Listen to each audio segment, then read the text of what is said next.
All right, you guys, so we are back round two with Mackenzie. Welcome back to Seeing Other People. How are you doing? I'm doing well. How are you? Glad to be back. I'm so excited that we decided to do two episodes I love together that. because there's still so much I can't wait to get into with you. And just in case anyone missed the last episode, we had Mackenzie on to share her story about saying yes to a proposal that she didn't necessarily want to say yes to, and then having to go through the process of being engaged, breaking off that engagement, getting back out there, meeting her now husband. And it was an amazing story. And I just can't thank you enough for sharing it. And now there's so much that I want to ask you as you are a relationship therapist. And obviously, this is Seeing Other People. So we have a ton of listener questions that came in that I would love your help with. And there's Yeah, also some aspects about, communicating in early stages of dating and dating intentionally for marriage that we're going to talk about. So I'm really excited to get into it. me too. I'm so excited. Okay. So, where I want to begin is, we talked about approaching dating after having some form of an intense experience, it's an intense breakup, getting back out there. This concept of intentionally dating for marriage, if that's what you want, Mhm. what does that mean? Because I feel like in the conversations that I have with people, the idea of dating for marriage actually adds so much pressure to the outcome of every dating situation. But that's not exactly what it's supposed to be doing. Right. Yeah. I hear that too because I think people get excited maybe in the beginning and then they're scared and either some anxious attachment comes out or some avoidance comes out because they don't want to be hurt or they don't want to be vulnerable in order to be hurt. So, I think like I think it starts with you. So, like, intentionally dating for marriage starts in your own mindset of, I want these qualities. I'm not going to be super picky to where I'm not open to dates, but I'm also going to be aware of, hey, I've dated in the past. I know what doesn't work. I know what I want. And to be kind of firm on that. And I don't think that's a bad thing. I think people get really scared that they're going to pigeonhole themselves into a type or well I have this checklist and they don't meet this checklist. It's not so much about that. It's more about these deeper things that you are looking for, and I think even finding that within yourself and knowing what you need and what you want and what didn't work for you in the past and what did is kind of where you start that intentional dating path, if that makes sense. Yeah, absolutely. What are your thoughts on I keep hearing this like one specific thing come up for so many people, especially in their late 20s, early 30s, where they feel like if they commit to dating somebody, they're actually like committing to marrying them because at this point they're only going to Mm, date somebody that would be the type of person they want to marry. And so in their mind, it's this huge thing like deciding to become exclusive with somebody or be in a relationship with them. It almost freaks them out because it feels like they're saying yes to marriage. right. And what I would say to that is like you're not married. Yeah. That is a lot of some of the stuff I do work on with clients is that's, you know, that's kind of not the reality that you're in right now. You are dating. Do you have a ring on your finger? Look at your finger. No, you don't. Okay. So let's just stay in this world of you are dating and you do have the choice to end it at any moment. That's why you're not engaged. That's why you aren't married. So Mhm. kind of almost taking a step back and being like, okay, I know you feel that way, but that isn't the case. Um, and that is harder, it's easier said than done when I'm like, okay, but that's not true. Right. It's me kind of challenging these almost like beliefs that aren't actually happening, which happens a lot in dating in other aspects as well. But I think really understanding that you are allowed to date someone exclusively and you're allowed to change your mind about them. I think people get really scared to change their mind, and obviously marriage is a different thing. Hopefully we wouldn't just change our mind out of nowhere and not try to work on something, but when you are dating, like that is a very freeing thing to maybe wrap your head around is you are totally allowed to change your mind. You are totally allowed to find things about that person that you aren't willing to spend 40, 50 years with, and that's okay. And going through a breakup when you are in your late 20s, early 30s is not the end of the world. I would say even like I know you and I are both on Instagram, like there are many influencers that share their story of divorce, of breaking up Mhm. in their late 30s, of coming out of traumatic um, relationships or even just a relationship that you just stayed a little too long in. Like there's lots of community in that and you are so not alone if that is your story or if you're listening to this right now and you're like, "Yeah, I'm 31 and I've been with this guy for 4 years. We should probably just get married." It's like, "No, no, no, no. Mhm. You should really feel like you want to get married." Yes, Yeah. exactly. Yeah. I I feel like what I try and remind people of is like exactly what you said. It's like you get to decide, like, do you Yeah. actually want to be with this person or do you not? Like, you're not committing to marriage. You're committing to spending time with somebody and deciding if you like Right. them.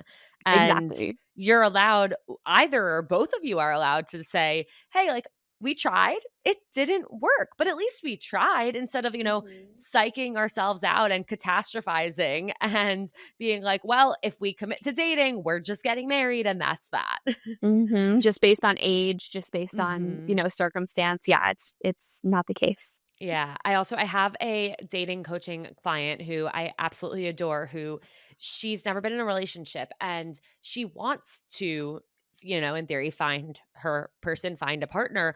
But as she gets, on to her second date or third date with somebody, like she starts to get scared that she's just gonna like end up in a relationship with somebody that you know, She doesn't wanna is be with. somebody.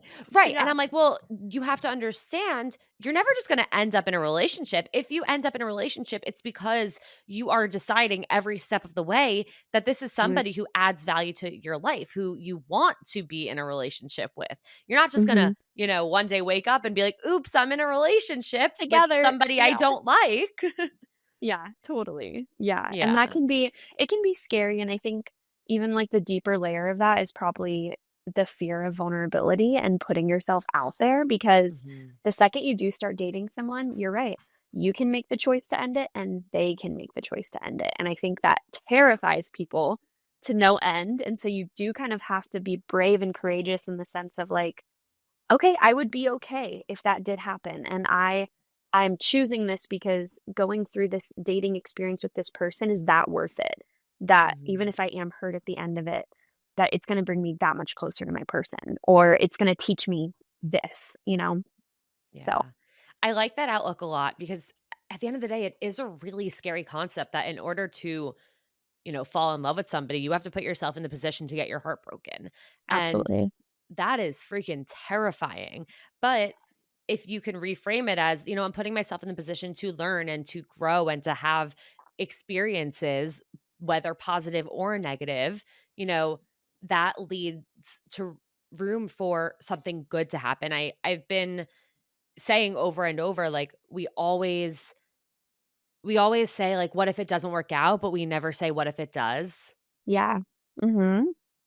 And I think we owe it to ourselves to consider that something could work in our favor, or we could end up happy and with the Yeah. person that we've been looking for.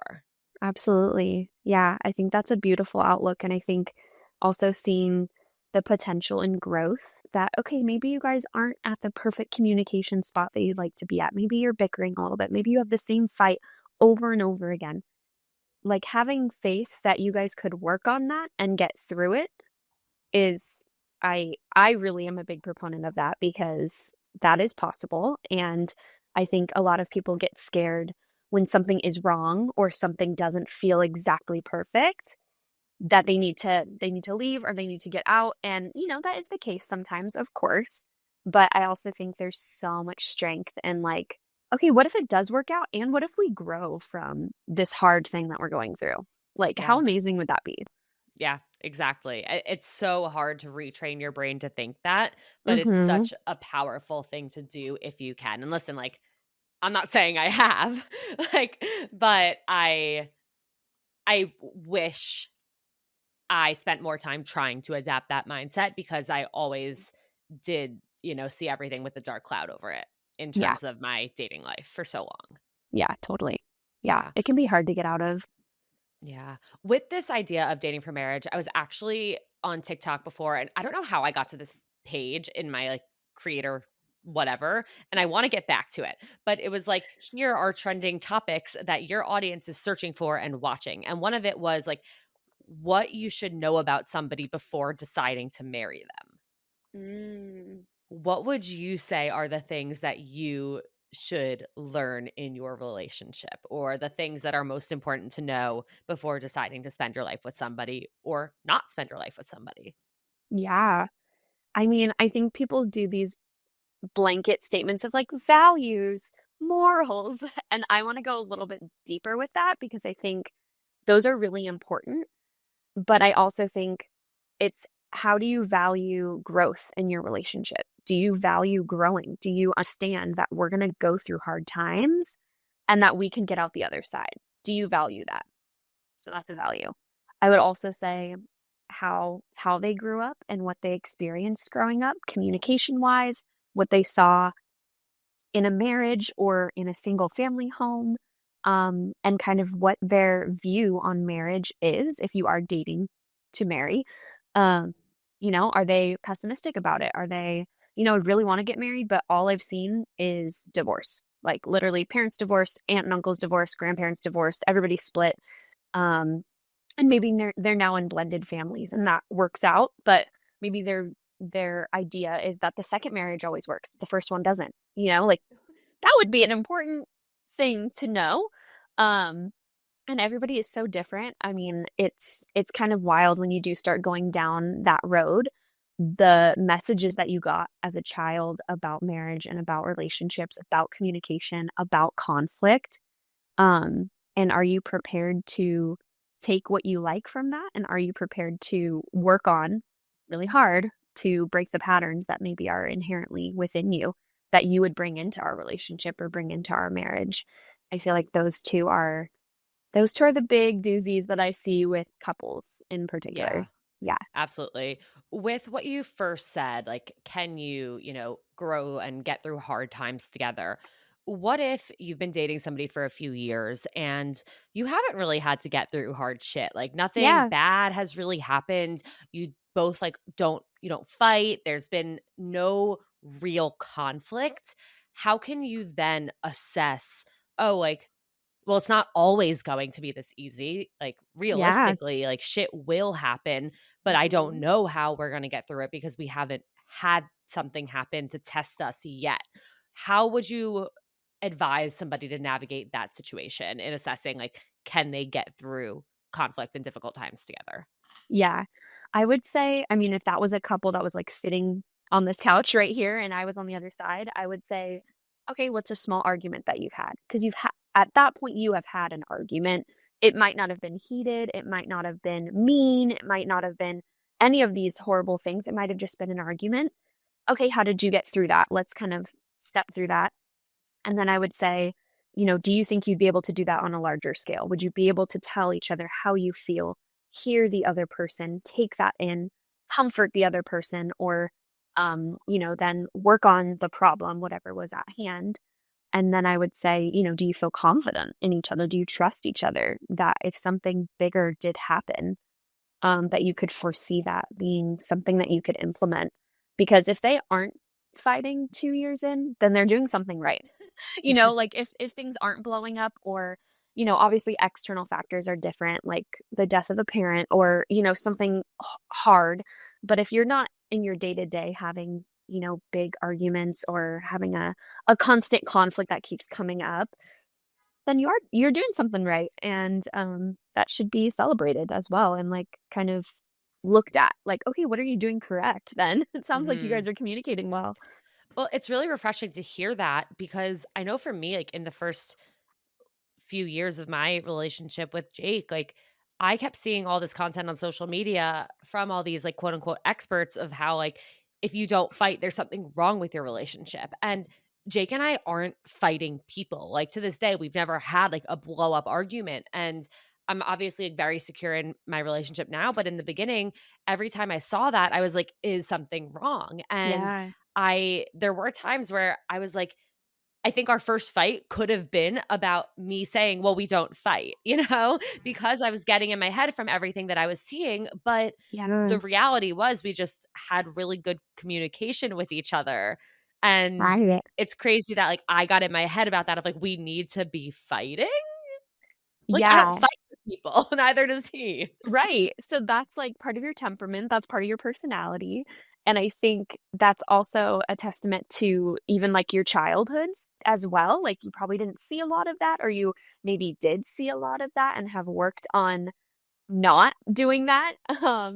But yeah, it's so interesting because every couple is different. And yes, I do focus on the couples that have a lot of conflict or that need help, but some couples don't need that, and that's okay. And I would just consider yourself lucky and that's awesome, and to keep communicating the way you are. And I would say the only issue when I do hear that, or like I think what some of those creators that you're hearing, like, oh, if you're not fighting, something's wrong. I think the only indication would be maybe you guys aren't being vulnerable, so you aren't Right. Like if you're getting holding to something back. yeah, Yeah. you're, like, very surface level, you're not talking about deep stuff, or you're not saying, "Hey, this really bothered me the other day when you did this." If you're not doing that, then of course you're not gonna fight, but if you Right. are doing that and you're able to communicate about it, then Yeah. What do you think is or let me rephrase. When it comes to like, communication skills with couples you've worked with and people you have, you know, supported, what aspects of their communication is missing like from that repertoire? Like where do they struggle the most? Is it in, being afraid to communicate or not knowing how to communicate exactly? Like what do you find from your experience? yeah, I would say the biggest issue that I'm seeing right now is things become heated or emotions get big is the phrase that I like to use. And we don't know how to manage those feelings, and we usually take them out on our partner. So let's say a couple has a small baby and they're trying to figure out who's waking up with the baby. Is it mom? Is she breastfeeding? Or is it the dad? And is he bottle feed? It's that kind of tales all the time. Like, we got to get through this hard phase of life. Mhm. Um, and emotions get heightened when you're sleep deprived, when you're postpartum or any of these things. And usually I see couples not take a beat and not take a moment to calm their nervous system a little bit, take a minute and not say something out of anger or not say something out of those big feelings that would then hurt their partner. And I see also, I would say another aspect of that is defensiveness, because when one partner maybe goes on the attack, then the other partner is being defensive. And then neither of you are getting your needs met really at all. So you're not getting anything done. So I would just say stop talking and come back to the conversation or the conflict when you can. That's not always feasible when you're in the middle of children and things like that. But if you're just dating, or if a child isn't in the mix, or it's not an immediate concern and you have the opportunity to take a minute to again calm your nervous system and think a little bit more rationally, because when these big emotions do come out, we're not in our right rational brains, right? We're Right. going through all the things that I was saying before, like all the patterns from our childhood, how our parents communicated, what we saw worked in the house, if that makes sense. And that just comes out subconsciously. We act on it unless we work really hard or are aware of these patterns. So I would say, yeah, like big emotions getting in the way and becoming hurtful, and then also defensiveness on the other side of that. Those are the big communication issues that I'm seeing. Yeah, that definitely makes sense. And it's hard. Like with your example of like postpartum, I have a handful of friends who are, having babies for the first time. And Mhm. I've had the same conversation with a few of them where they're saying like, yeah, like it's really frustrating. Like there's so much that I as the mom have to do that like dad can't do. But then they're trying to help. But then when they try to help, they're doing it wrong. But maybe they're not doing it wrong, they're just not doing it my way, and then it's, Right. like, easier for me to just do it myself, but I need the help, and it's getting really frustrating, and I'm really annoyed with them, and I'm like, "Yeah, Yes. that's really hard." Like, It's that is really hard. objectively really hard. Yes. And I yeah, I would say, like, if you guys are if you're a couple and you're good when you don't have a kid and you maybe don't fight, and when you are about to have a child or you do have a child, that is a great time to get into couples therapy because stuff does That's come up. so true. Even if you Yeah. are a couple that doesn't fight, you just threw a whole other human to keep alive in your Yeah. household, and you just went through the biggest hormonal drop of your entire lives. And he went through something as well, complete identity change. You know what I mean? Like you both are going through a huge transition. Yeah. And I would say it's a really good time to go to therapy and learn maybe some of the skills that you haven't had to really implement until then. For sure. Yeah. Yeah. Okay, so as we're talking about, like big communication challenges, I think we're talking more about like serious relationships. What about the first conflict that comes up in a new relationship or you're in like your first 10 dates and something Mm, happens and, one person needs to say something to the other? What advice do you have for anyone h- who has to handle conflict in the early stages of dating? yeah, and that's not uncommon at all. Things pop up. Um, I would say the only thing you can do is prepare yourself and know your own communication, um, and even know your shortcomings. I would say a really good question to ask when dating as well is what's your blind spot? Like, what are you bad at? What are you not good in relationships? Like, what in the past has been a problem? And if somebody can identify that, I would say green flag. Even though they're literally telling you about their red flag, I would say that's a good thing that they're able to point it out. Um, but yeah, I would just say make sure that you're communicating as well as you can and even identifying your own blind spots. So let's say you're in your first argument or you're in a conflict, even just noticing like, hey, I'm noticing I'm getting really worked up and I don't want, I don't want to speak poorly to you. So I'm going to take a minute. Or maybe we could talk about this tomorrow. Are you comfortable with that? Or even, hey, this is actually going really well. Like, this seems like our first conflict. Like, I'm really proud of how we're handling this. I know it's not the easiest thing to talk about, but I really like how you're communicating. Like, anything reflective is going to be really helpful, whether that's, again, in the negative way of like, ooh, this isn't going so well.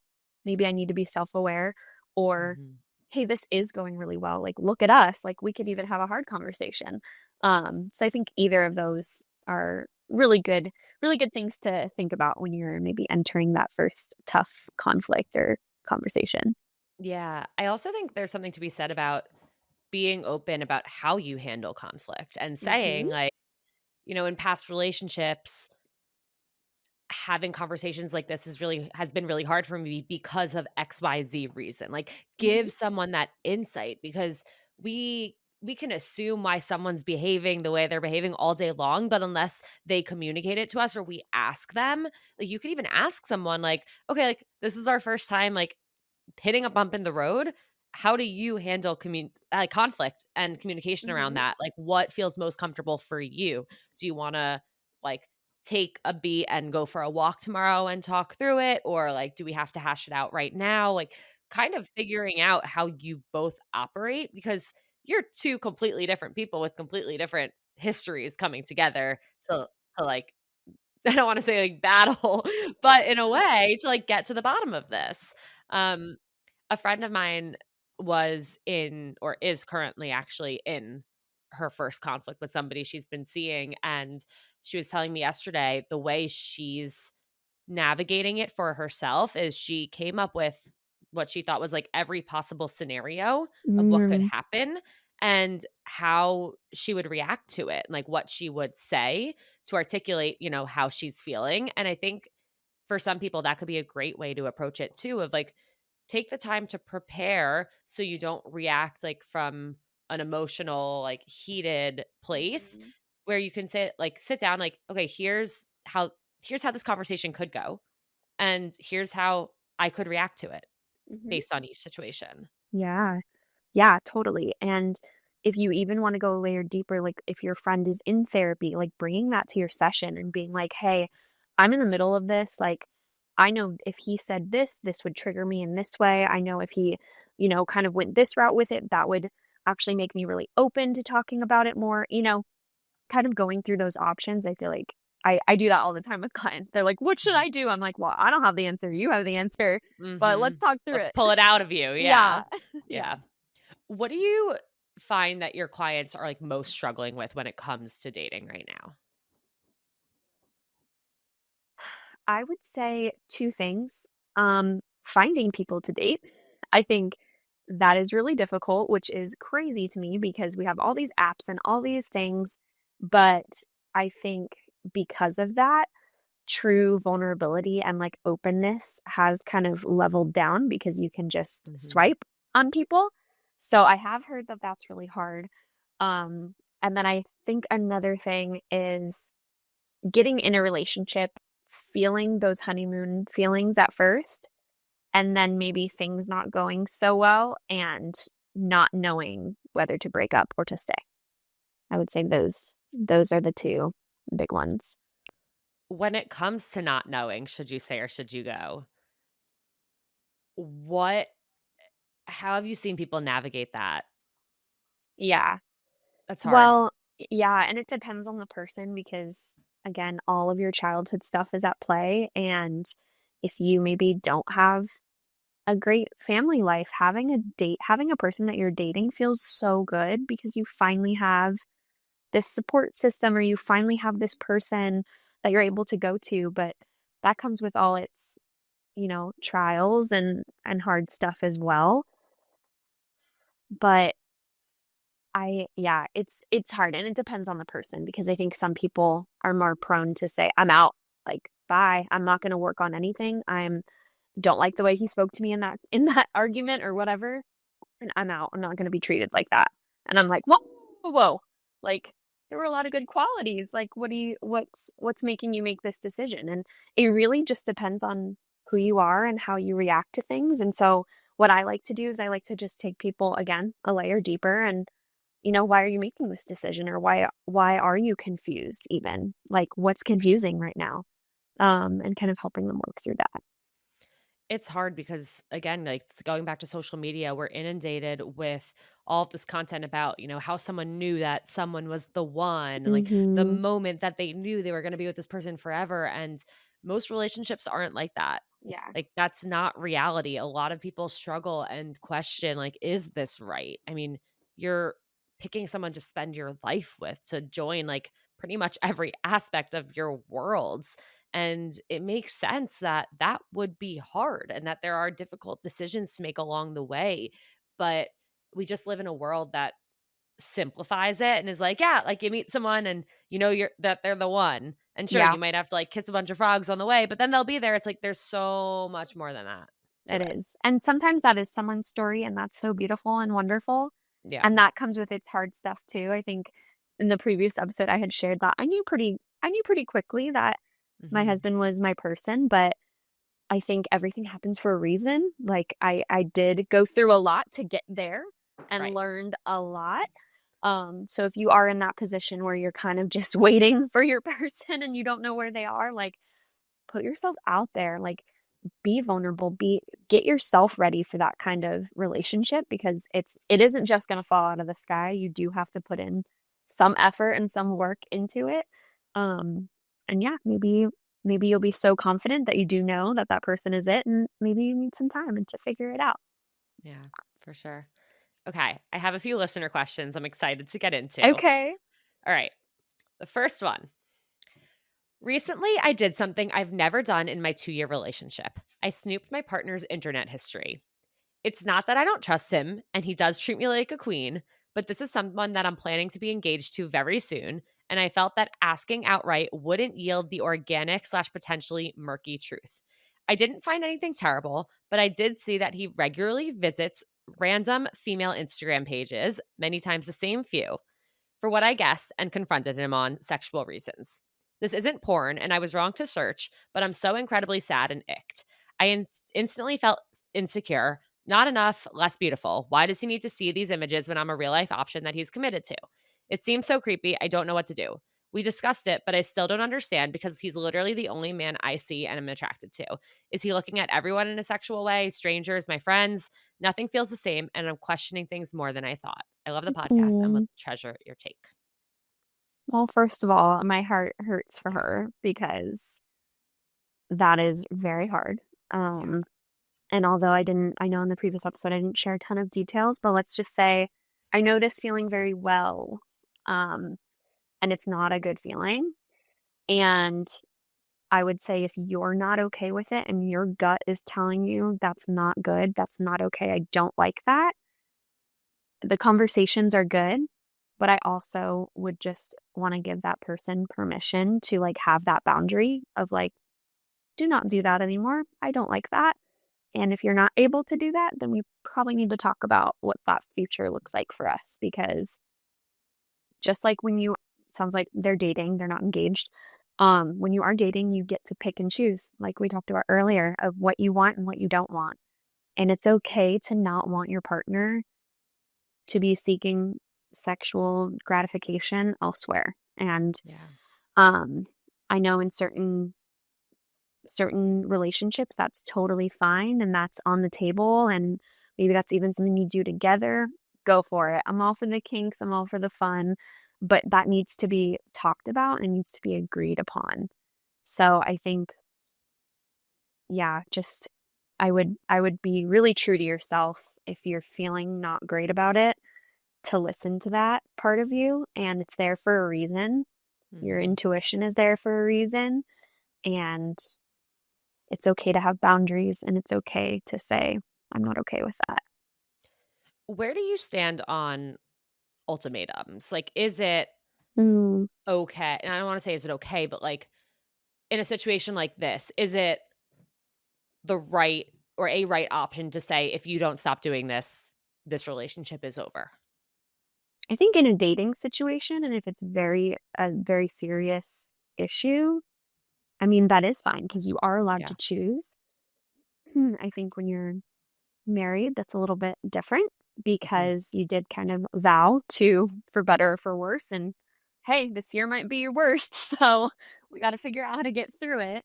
But again, that's why these dating conversations of how are we going to grow? Do you value growth? Like, is this something you can look at and go, you're right. I don't want to be looking at other women either, but I was introduced to porn when I was 12 and that's what my brain is accustomed. There's all these reasons that Mhm. people seek that. Um, and I would even say a deeper issue with intimacy is that we're not seeking that with the partner and there's something there. There's always something there. Right. So I think ultimatums are okay if that's really something that you need to do. That's essentially a really harsh, rigid boundary. But if you've had the conversations, if you've tried, if you had, continue, maybe even tried therapy or tried talking to somebody about it, and it's still, maybe it's like a repeated thing that continues to happen. I mean, that's essentially what a breakup is. It's, hey, I don't like that this is going on, or we don't get along in this way. So I'm ending it. Yeah. So yeah, I wouldn't say it's the first line of defense, but it can definitely, I would say it's a part of dating, unfortunately. Sadly. Yeah.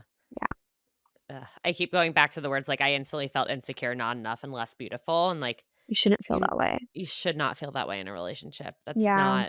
That's not what a relationship is for. Mm-hmm. Yeah. Yeah.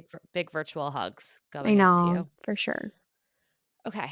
The next one says, and guys, thank you for sending these questions. As you know, or if you don't know, you can always email me seeingotherpeoplepodcast@gmail.com with your questions, or there is a link in my bio and a story highlight where you can submit a question anonymously. So please keep doing that. We love answering your questions.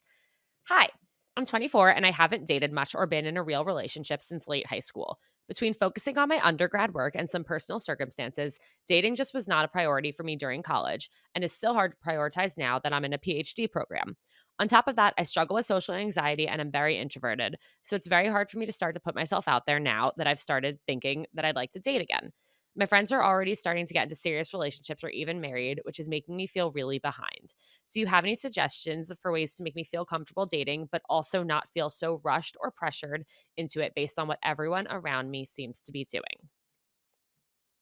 I get this a lot from my single ladies. I In think this is the my most relatable question that It's so anyone could ever send relatable. in. Yeah. Um, I mean, I would say I wouldn't even go the age route because it sounds like she's young. She's 24. Um, you've lots of time. I'm sure everybody says that. It's a broken record. At any age, if you are single and you are feeling and yearning for a partner, I would say just keep going with what you're doing. Enjoy your life. Sometimes I think you don't realize like, oh, this might be the last year where I'm able to travel Europe with my girlfriends, or that I can go on a solo backpacking trip, or that I can lay in bed on a Sunday and not have to worry about anything or anybody. I would say really like appreciate what you have and keep having fun in your own ways and make your life as full as possible. So when that person does enter your life, that they are just a wonderful addition. And yeah, maybe your hobbies look a little different, or maybe you try new things with that new person, but I would say make your life as full as you can make it, and that'll make the time that maybe is passing really fun. Yeah. I also, and I hate to say this because I don't want to be negative, but not all of those friends in relationships or getting married are going to end up being with those people forever. Yeah, they're not all gonna That's make it. that's the reality. I mean, I'm It's true. 30 and I don't personally know anybody, but I think every single one of my friends, like every month, is being like, "Oh my god, this wedding I went to last year, they already got divorced." Yes. Like, Literally. it Yes. and not to say we're not rooting for people to not make it, but Right. we spend so much time and energy comparing ourselves to other people and to where they're at and to their relationships, and they could end up feeling so much farther behind where we are in a few years from now. Like, Yeah. everyone is on their own timeline. Yes. Yep. Yeah. Yep, and maybe some of your friends who are in serious relationships are jealous that you get to, prioritize yourself all the time and go on dates and do whatever it is that you want Right. to do. So the grass really is always greener. And 24, you're so young. Like, you're in such a great position to, start putting yourself out there slowly but surely. Yeah. You have so much time. Yeah. It's so funny. I seriously had this conversation with a client like not that long ago, and I remember us chatting through it a bit, and one of the things that she was saying was like, "Well, I have this timeline of when I want to have kids, right? Have you heard that before of like, well, I want to be Oh, married by 30 and I want to have a kid by 32 and like all these I things?" I remember being 25 and saying, "Well, if I want to, meet somebody, date them for a few years, be engaged for like a year, then get married, and then like a year after have kids, I need to meet somebody yesterday." Yeah, that's That was me. so yeah. And what I said to her, I was like, that's never guaranteed. Like you don't know if that person that you find that's your guy is gonna want to be on that timeline. A, B, the marriage thing, yeah, you can kind of control that date wise and whatnot, but the kids thing, I was like, you can't just assume you're just gonna No. like, Get pregnant. get pregnant. Like I know Which that's hold on, we can't say that because then that begs the question of like, well, exactly, now I need to be like ahead of that timeline to have more time for that. So, that guys, ignore that cycle. part. Ignore that. Yeah. Gotta work on But that. Gotta work on that anxiety. yeah, exactly. Like, you Yeah. never, ever, ever know. I also listen, like, I know people who ended up, meeting somebody, having an unplanned pregnancy, Right. having a baby, and then getting Then getting married. Like, married. you Exactly. never, ever know what is going to happen. So throw out that timeline and just Yes. focus on being the happiest version of yourself and connecting with people. That's Totally. that's what's in your control. Yeah. Making your life as full and joyful as possible. Yep. All right, we got one more. How do you deal with someone that you're dating ending things because they quote unquote don't feel a romantic connection with you, especially after you've kissed them slash been intimate with them? Hmm. What was the first part of the question? How do you like manage that, deal with that? Yeah. Yeah. Like, you've put yourself out there and their reason is they just don't feel a connection. Then that's really not your person because you deserve to feel like so wanted and so like you deserve that romantic connection. So Yeah. I would say, heal because that's a hard rejection. Um, and that's definitely a hit to your self-esteem and all of that. But I would say that it has nothing to do with you, most likely. It probably is just that romantic connection isn't there. And if you can relate to that too, like see a handsome man walking down the street and you're like, oh, very attractive. And then you hear him talk and you're like, ugh, like, Mhm. never mind. Like, think of that, where it's like totally attractive, like objectively good looking guy, seems nice. And then, not your feel, not your vibe. And Yeah. that does happen. It does happen. I mean, I also think people just default to, oh, it's not the connection I'm looking for. Like, you have no idea what the real reason is. Maybe their ex Yeah. came back. Like, it might have absolutely nothing to do with you. Right. Totally. So Totally. give yourself some grace, take time. And I mean, maybe moving forward, one thing you could do is think about, like, okay, if I, kiss them, if I have sex with them, is that going at this point, is that going to hurt so much more if they tomorrow decide they're Like, not nah. interested? Yeah. Yeah. And then if the answer is yes, you don't have to do anything before you're really ready Mm, to, or before you feel more sure about someone. totally. Yeah. Yeah. Agree. Okay. So last time I ended by asking you for your best piece of dating or relationship advice. I have thought of a question instead to end this with that I'm very excited for. Okay. I'm ready. As a therapist, what is one of the best lessons that you've learned from your clients? Oh, oh my gosh. Oh my gosh, I feel like I'm gonna get emotional. That's like a really sweet question. I think the biggest lesson I've learned is that us as humans, we're all so different and we all have such deep parts of ourselves. And it's made me look at the world differently, like at the grocery store or just even my own family and like things like that. Like I have such a deep empathy and compassion for people. And I would say thank you to my clients for that because I've seen the deepest parts of probably hundreds of people at this point. I'm like trying to count. I'm Mm, like, yeah, probably in the hundreds at this point. And it's really made me realize that we are so complex and it's all beautiful, it's all wonderful, it's messy, and that you can just learn so much from getting to know someone. You really can. yeah. There's so much to all of us. Yeah, I there love really that. is. Yeah. I love that. Mackenzie, thank you so much for being here You're so twice. welcome. Cannot thank you enough for your time. Where can everybody find you? And are you accepting new clients? Yes, I am on Instagram at Beachy Therapist, and I am accepting new clients. I have a few spots open. You do have to reside in the state of California, so you don't need to be near me. We can do virtual. I have lots of clients all over the state, so that's super fun. Um, and I have a couples retreat coming up in California as well in February, right around Valentine's Day. So if you're looking for a little getaway and also to boost your relationship in such a fun way, I am hosting that. So I'm very excited. It'll be a little beach retreat at like this oceanfront hotel that's just gorgeous and amazing. So That's don't want to miss out on, incredible. yeah, it's going to be so fun. I'm so It's excited. so cool. That is so, so cool. All right, guys, I will have all that linked in the show notes. Thank you again so much. Guys, go follow Beachy Therapist. Go follow her, beachy.therapist right now. Stop what you're doing. Go follow her. Again, this has been amazing. Thank you so, so much. Thank you for having me.